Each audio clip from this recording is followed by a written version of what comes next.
കോട്ടയം ജില്ലാ പഞ്ചായത്ത് ഡിവിഷനിലേക്കുള്ള മുഴുവൻ സ്ഥാനാർത്ഥികളെയും പ്രഖ്യാപിച്ചു. ജില്ലയിലെ 23 ഡിവിഷനിലായി CPIM, Kerala Congress M, CPI എന്നീ കക്ഷികളാണ് ജില്ലാ പഞ്ചായത്ത് സീറ്റുകളിൽ മത്സരിക്കുന്നത്. LDF മികച്ച വിജയം നേടുമെന്ന് നേതാക്കൾ പറഞ്ഞു.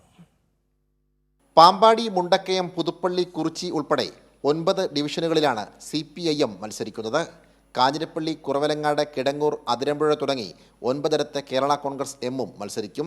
CPI 4 അയർക്കുന്നത്ത് പൊതുസ്വതന്ത്രമാണ് ജനവിധി തേടുക. ഞാനിപ്പോൾ ഇവിടെ ജില്ലാ പഞ്ചായത്തിന്റെ സ്ഥാനാർത്ഥികളുടെ ചർച്ച പൂർത്തിയാക്കി. 22 സീറ്റായിരുന്നു കഴിഞ്ഞ പ്രാവശ്യം കോട്ടയം ജില്ലാ പഞ്ചായത്ത്. ഒരു സീറ്റ് കൂടിയിട്ടുണ്ട്, 23 സീറ്റായി. അതിന്റെ അടിസ്ഥാനത്തിൽ കക്ഷികളുടെ ചർച്ച നടന്നു. ഏതായാലും 9 സീറ്റിൽ CPIM-ഉം 9 സീറ്റിൽ കേരള കോൺഗ്രസ് എമ്മും 4 സീറ്റിൽ CPI, ഒരു സീറ്റിൽ അത് പൊതു സ്വതന്ത്രം നടത്താനാണ് മുന്നണി തീരുമാനം ചെയ്യുന്നത്. LDF മികച്ച വിജയം നേടുമെന്ന് നേതാക്കൾ വ്യക്തമാക്കി. 11-ൽ 10 ബ്ലോക്ക് പഞ്ചായത്തും LDF ആണ് ജയിച്ചത്. ഏറ്റവും കുറ്റമറ്റ രീതിയിൽ ആ ബ്ലോക്ക് ഭരണത്തെ കൊണ്ടുപോകാനും LDF-ന് സാധിച്ചിട്ടുണ്ട്.